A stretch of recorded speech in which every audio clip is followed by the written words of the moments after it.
Karena sebuah kecelakaan, seseorang dari 100 tahun yang lalu tidak bisa kembali ke zamannya. Makanan ini juga membuatnya kelaparan. Dia mengambil garpu dan bertanya pada dirinya sendiri. Apa ini? Dia memperhatikan semua orang di sekitarnya. Ternyata ini adalah alat untuk makan. Dia menaruh sepotong daging sapi di mulutnya. Dia belum pernah merasakan makanan seenak ini. Lalu dia makan seperti orang yang belum makan selama 3 hari. Saat dia melihat ke depan, dia melihat seorang gadis menatapnya. Heo-in mengira gadis itu akan mencuri makanannya. Mengapa kamu memandangku seperti itu? Dia segera menarik makanannya. Jika kau ingin makan, beli sendiri.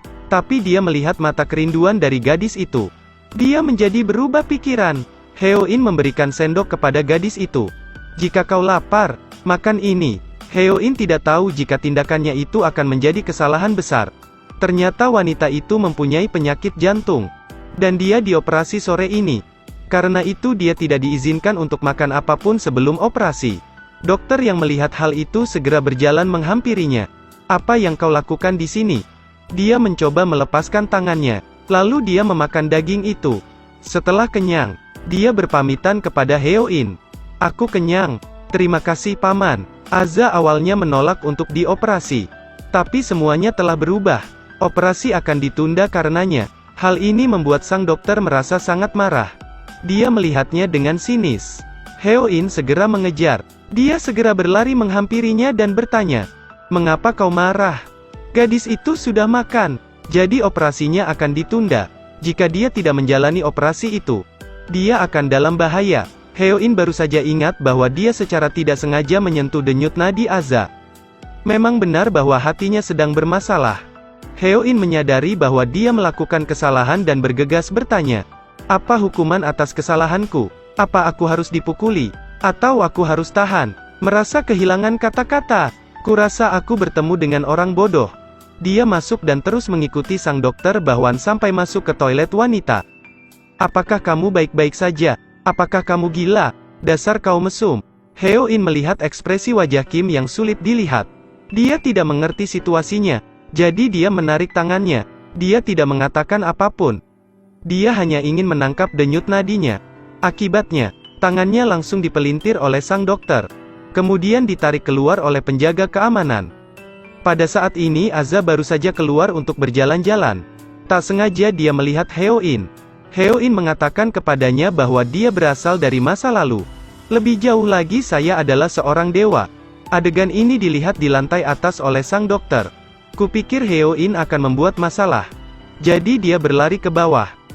Dia juga melihat bahwa Aza belum mau menerima pengobatan. Pada saat Heo-in dan Kim saling melambaikan tangan, dia sengaja mendorong kursi roda untuk menuruni tangga. Untungnya, Heo ini cepat sadar. Saat krisis, gunakan tubuhnya untuk menghindari Aza. Aza melakukan ini karena dia tahu penyakitnya tidak dapat disembuhkan. Dia tak ingin lagi membuat keluarganya menderita. Kemudian dia dengan sengaja menarik perhatiannya untuk mengejar. Tapi dia memiliki penyakit jantung bawaan. Dia benar-benar tidak bisa bergerak lagi. Beberapa saat kemudian, dia pingsan dan terjatuh. Heo-in segera meminta bantuan. Tapi sayangnya tidak ada yang menolongnya di sini. Melihat nafasnya semakin melemah, Heo-in harus menolongnya sendiri. Heo-in segera mendiagnosis penyakitnya. Membiarkan Aza berbaring di lantai. Kemudian mengeluarkan jarum dan memulai teknik akupuntur. Pertama dia melakukan transfusi darah untuk menyodok 10 jari teratas. Kemudian ditusuk melalui akupuntur endoskopik di lengan dengan jarum baja. Putar kemudian diketuk beberapa kali. Kemudian ia menariknya dengan jarum perak. Dia meletakkannya di atas kepalanya. Lalu putar jarum untuk stimulasi. Aza mulai bernafas lagi. Jantungnya juga mulai berdetak lagi. Setelah upaya Heo-in untuk menyelamatkan nyawanya berhasil, dokter segera berlari menghampiri. Setelah diperiksa, dia menemukan bahwa Aza sangat lemah. Heo-in berpikir dia akan berterima kasih. Tapi Heo-in tidak menyangka bahwa dia akan ditampar. Sudah tahu dia mengalami serangan jantung. Mengapa kau membuatnya berlari? Heo-in juga sangat bingung. Mungkinkah ini cara orang modern mengungkapkan rasa terima kasih mereka? Dia diseret keluar oleh penjaga keamanan. Lalu ditangkap oleh polisi atas tuduhan kekerasan. Sampai di kantor polisi, dia baru sadar jika dia masuk penjara. Di dinding ada slogan pengakuan, toleransi, perlawanan dan tegas. Polisi meminta dokumen. Heo-in malah memegang tangannya. Hal ini membuat polisi kesakitan. Dia langsung melempar kayu dan mengunci Heo-in ke sel. Heo-in berpikir, selanjutnya dia dipukuli. Tidak harus keluar. Dia baru ingat kapan terakhir kali dia ditangkap. Tanpa sengaja dia menyentuh denyut nadi polisi. Jelas otot punggungnya robek. Dia bergegas berdiri dan memanggil polisi. "Hai Pak Polisi, kamu pasti kehilangan energimu tadi malam." "Apa? Maksudku alasan kenapa kau sakit perut adalah karena kau mengkonsumsi energi pria sekaligus. Kamu pasti gila?" Saat ini polisi itu selalu menolaknya. Tapi tepat setelah itu dia bertanya, "Bagaimana kau tahu?" Heo-in tersenyum. Jadi mereka datang ke sebuah ruangan kecil. Heo-in mengeluarkan jarum perak dan memulai perawatannya. Adegan ini secara tidak sengaja dilihat oleh Kim ketika dia datang ke sini. Dia menjadi canggung. Ternyata dia menemukan noda darah di ujung jari tes elektromagnetik. Dan menemukan bahayanya telah menghilang. Kemudian jantungnya kembali lagi melalui beberapa stimulasi. Hal ini mengejutkan Kim. Dia teringat kata-kata Heo-in. Jantungnya tidak akan berhenti berdetak. "Aku sudah menyelamatkannya. Bagaimana mungkin Heo-in menyelamatkan Aza secara manual?" Dia pergi ke ruang pengawas untuk menonton rekamannya. Ikuti seluruh proses akupuntur Heo-in untuk Aza. Setelah sadar bahwa dia salah paham terhadap Heo-in, jadi Kim pergi ke kantor polisi untuk membebaskannya. Polisi mengatakan kepadanya bahwa Heo-in sangat aneh. Telepon saja dia tidak tahu. Sidik jarinya juga tidak ada. Polisi masih mencari tahu. Ibu jari dan jari telunjuk seperti ditusuk oleh sesuatu. Mereka tidak tahu bahwa itu karena akupuntur Heo-in. Melihat pakaian aneh Heo-in, jangan percaya bahwa dia adalah seorang dokter. Seharusnya aku bertanya padamu tentang akupuntur. 10 titik di ujung jarinya berdarah. Ya, memahat membantu sirkulasi gas. Bagaimana kau tahu itu? Di mana kau belajar akupuntur? Dengan sombong Heo-in berkata dia belajar akupuntur sejak kecil. Selain itu, dia juga seorang dokter yang sangat dihormati. Saya tidak pernah kemari sejak 500 tahun yang lalu. Jelas Kim tidak percaya dengan kata-katanya. Dia berpaling dan berjalan pergi dengan tatapan sinis. Heo-in mengejar. "Saya belum selesai berbicara. Mengapa kau pergi? Berbaliklah untuk memperingatkanmu. Jangan kira aku belajar akupuntur beberapa hari dan menjadi pelacur. Aku tidak akan berhenti. Tapi jika kau rela melakukan akupuntur kepada orang lain, aku akan membantumu. Lalu aku akan menyeretmu ke kantor polisi."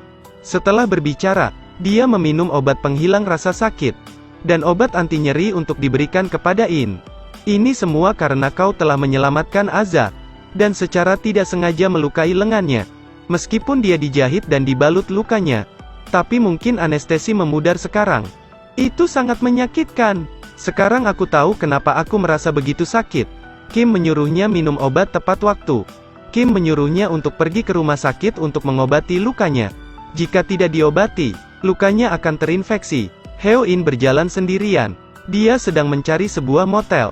Tiba-tiba dia ingin buang air kecil. Heo-in mencari tempat dan akhirnya menemukan sudut untuk buang air kecil. Kali ini ada seorang pria berjalan keluar. Orang itu menemukan Heo-in sedang buang air kecil di tembok rumahnya.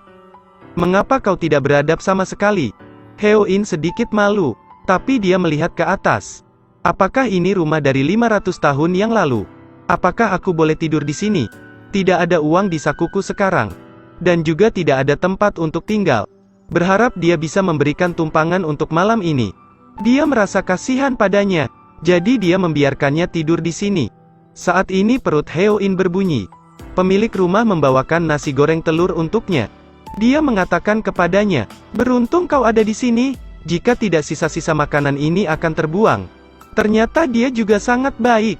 Heo-in berterima kasih kepadanya. Sekarang Heo-in mengambil sendok untuk mencobanya. Makanan ini sangat lezat.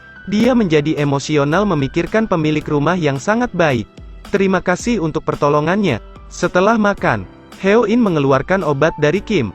Tapi dia tidak tahu cara meminumnya. Seharusnya langsung dimasukkan ke dalam mulut dan dikunyah kering. Rasa ini benar-benar menjijikkan. Dia mencari air, tapi dia menemukan susu yang sudah basi di atas meja. Akibatnya dia sakit perut. Dokter mengatakan jangan makan yang sudah kadaluarsa. Heo-in datang ke halaman untuk mengucapkan selamat pagi. Baru saja melihat anjing di sebelahnya. Dia ingin menyentuhnya. Cerita pun berakhir. Terus ikuti Edelweiss Review untuk mendapatkan update cuplikan film berikutnya.